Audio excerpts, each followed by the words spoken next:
ស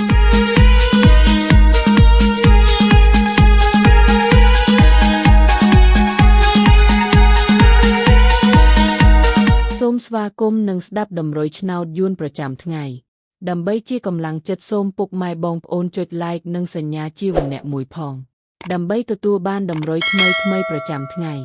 តម្រុយឆ្នោតយួននៅថ្ងៃនេះគឺថ្ងៃទី10ខែធ្នូឆ្នាំ2025ដើម្បីកុំឲ្យខាតពេលយូរសូមស្ដាប់តម្រុយឆ្នោតពី admin មានលេខ88 54 95 135 CD សម្រាប់លេខ OZ admin មាន2គ្រាប់គឺ OZ ខ្ទង់80និង40សម្រាប់3លេខគឺ admin មាន2គ្រាប់ផងដែរគឺមានលេខ779គុណ565គុណ